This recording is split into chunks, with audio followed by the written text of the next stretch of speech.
Well, we wear you out talking about crime in our community. Today, we're going to talk with a man tasked with leading the efforts to help coordinate the effort to reduce crime. We are delighted to welcome the City of Memphis' new Public Safety Advisor, Darren. Welcome to A Better Memphis. Thank you, sir. Glad to be here. It's good to have you here. You will lead the city's efforts to align enforcement strategies with community-based violence intervention and prevention initiatives. How do you hope to do this?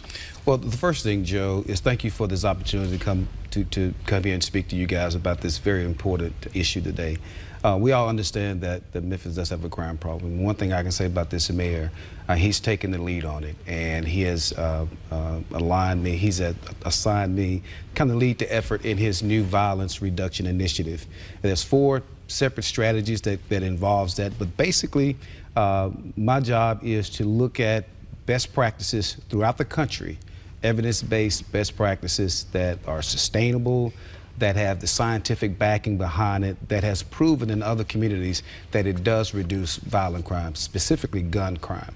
One of the ways we do that is we've got to galvanize everyone in this community, all of the law enforcement partners. Chief Davis like to say, everybody in the alphabet soup. So we are galvanizing, we're bringing all of those entities to the table and kind of using the force multiplier concept to deal with the gun violence here in Memphis. So what is the greatest challenge to being a success in this arena of crime prevention and intervention? I think one thing that's kind of missing is it's easy, Joe, to arrest people. I spent over 35 years arresting people. It's not so easy to find out what are the root causes of why people make the decisions that they make. And that's one of the challenges that we're faced with. One thing that I've been blessed with is the 4.5 years or 4 years or so that I spent with the Department of Children's Services, and seeing those young people come into custody and having been exposed to a tremendous amount of trauma in their lives, and really trying to understand why young people make some of the decisions that they make. It's because everybody's normal is not normal. So young people come in and their normal is being exposed to domestic violence, being exposed to all this trauma. How do we then provide services to those young people and help them make better decisions? Someone asked me when I was in DCS, what is your vision? And my vision is simply to change the trajectory of the lives of the young people so that when they are discharged from custody, they are in a better situation than they were when they came into custody. So we have to take that same adage when we are talking about how do we reduce gun crime in this city, and we have to look at what are the root causes of it. And there's a myriad of causes, a myriad of reasons why. And we are looking at all of those to see how can we leverage all the resources in this community from a law enforcement perspective as well as from the community-based perspective. How do we leverage those resources to combat violent crime in the city?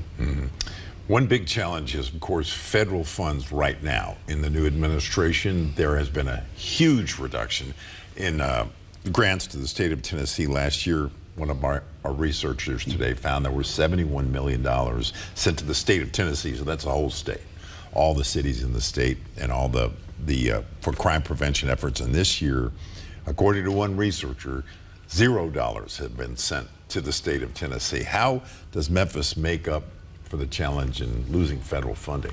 Anytime you're losing that amount of funding, of course there are going to be issues.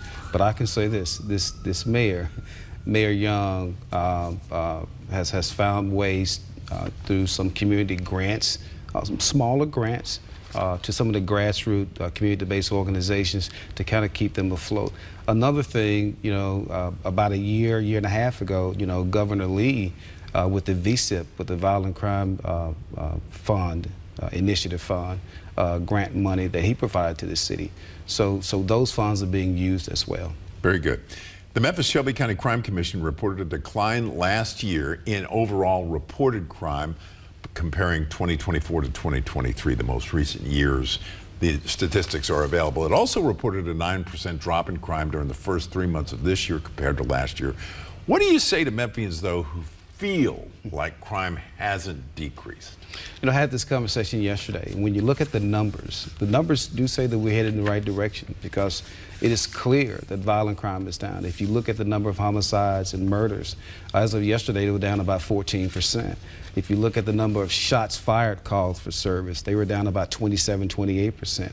You look at the number of incidents where people were actually shot, it's down almost 30% with the numbers yesterday. But just like kind of comparing to what the economy was a few years ago, when the economy was better, but people really weren't feeling that. So we got a lot of work to do. Sure. We don't have blinders on. We know that there's a lot of work to do.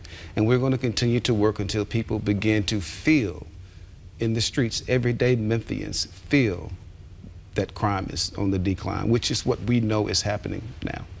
Well, we're going to be watching it and covering it, and we want to thank you for your service to this city, and thank you for being here on A Better Memphis today. It's a pleasure to meet you, and yes, sir. We wish you only good luck. Yes, sir. in My your pleasure, efforts. sir.